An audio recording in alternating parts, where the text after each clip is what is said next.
నమస్తే, జర్నలిస్ట్ మీ కేఎంఆర్. ప్రస్తుతం ఆంధ్రప్రదేశ్లో బదిలీల ఫేవర్ నడుస్తుంది.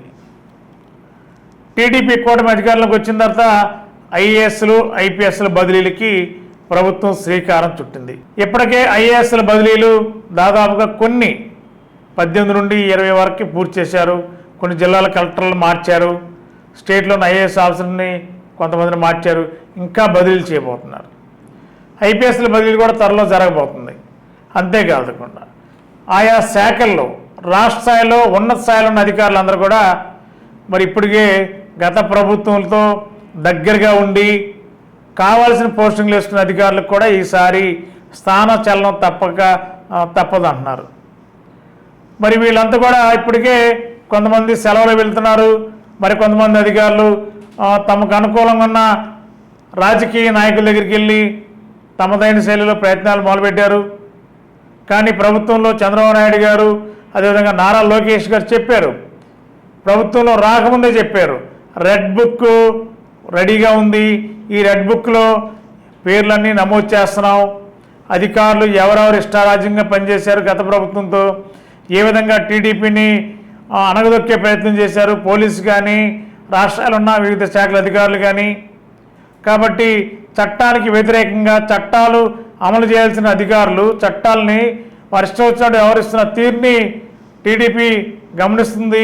వారందరి పేర్లు రెడ్ బుక్లో రాస్తున్నాం, అధికారంలోకి వచ్చిన తర్వాత రెడ్ బుక్ని ఓపెన్ చేస్తామని చెప్పి నారా లోకేష్ గారు చాలా సందర్భాల్లో చెప్పారు. మరి అదే రెడ్ బుక్ ఇప్పుడు ఓపెన్ అయింది అంటున్నారు. ఓపెన్ అయిన తర్వాత రెడ్ బుక్లో ఎవరెవరి పేర్లు ఉన్నాయి, ఐఏఎస్లు ఎంతమంది, ఐపీఎస్లు ఎంతమంది, జిల్లా అధికారులు ఎంతమంది, వైఎస్ఆర్సీపీలో ఆయా నాయకులు ముఖ్య నాయకులు ఎవరు, ఈ రెడ్ బుక్ ఓపెన్ చేస్తే ఎలాంటి పరిణామాలు ఆంధ్రప్రదేశ్లో చోటు చేసుకోబోతున్నాయి, మరి ఎలాంటి పరిస్థితులు రాబోతున్నాయి, రెడ్ బుక్ అమలు చేస్తే మరి ఇతర పార్టీలు వైఖరి ఎలా ఉండబోతుంది, మరి అధికార యంత్రాంగం కూడా రెడ్ బుక్ అనుగుణంగా ఉంటారా, లేదు అనుకుంటే రెడ్ బుక్ ఓపెన్ చేస్తే వచ్చే ఇబ్బందులను అధిగమించి సెలవు పెట్టి లాంగ్ లీవ్లో వెళ్ళిపోతారా అనేదే చర్చ నడుస్తుంది వాళ్ళు. ఏదేమైనా ఒక వారం రోజుల్లో ఆంధ్రప్రదేశ్లో రెడ్ బుక్ అమలైతే ఎంతమంది అధికారులు రాష్ట్రంలో ఉంటారు, ఎంతమంది అధికారులు లాంగ్ లీవ్లో వెళ్తారు, ఎంతమంది అధికారులు కేంద్రంలో డిప్యుటేషన్కి వెళ్తారో ఒక వారం రోజుల్లోనే క్లారిటీ వచ్చే అవకాశం ఉంది. గత 20 సంవత్సరాలుగా దంత సమస్యలతో పాటు దవడ మరియు ముఖ సంబంధ సమస్యలకు చక్కని చికిత్సలు అందిస్తున్న శ్రీ రామకృష్ణ దంత వైద్యశాల, నరసింహారావుపేట, ఏలూరు. ఎమర్జెన్సీస్ లో వాడే ఆక్సిజన్ కాన్సంట్రేటర్లతో పాటు air purify, UV light steriliser, ULV fogger వంటి పరికరాల ద్వారా పరిశుభ్రమైన వాతావరణంలో చికిత్స అందించబడుచున్నది. ఆర్వీజీ ద్వారా అతి తక్కువ రేడియేషన్ ఉపయోగించి దంత వ్యాధి నిర్ధారణ మరియు రూట్ కెనాల్ వైద్యం చేయబడుచున్నది.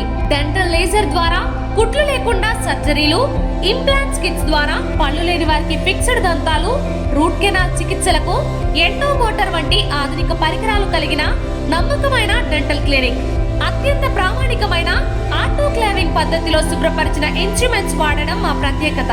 దంత సమస్యలకు చికిత్సతో పాటు విరిగిన దవడ మరియు ముఖ ఎముకలకు చికిత్స, ఎత్తు మరియు వంకర దవడలకు కాస్మెటిక్ సర్జరీ, యాక్సిలోఫేషియల్ వంటి చికిత్సలకు చిరునామా శ్రీ రామకృష్ణ దంత వైద్యశాల, వేములపల్లి రెసిడెన్సీ అపార్ట్మెంట్, నరసింహారావుపేట, ఏలూరు. మీ ఏలూరు చందన బ్రదర్స్ షాపింగ్ మాల్లో డిసెంబర్ 4వ తేదీ నుండి 23వ వార్షికోత్సవ క్రిస్మస్ మరియు సంక్రాంతి గ్రేట్ గిఫ్ట్స్ ఫెస్టివల్. ప్రతి 1499 రూపాయలు పైబడిన వస్త్రాల కొనుగోలుపై విలువైన ఉచిత బహుమతులు, వార్షికోత్సవ వరాల జల్లు, అద్భుతమైన స్పాట్ గిఫ్ట్లతో ఆనందాల వెల్లువ. ప్రతి ఒక్కరూ విజేతే. అన్ని రకాల వస్త్రాలు ఆఫర్లలోనే. Chandana brothers shopping mall, main Bazar, Eluru.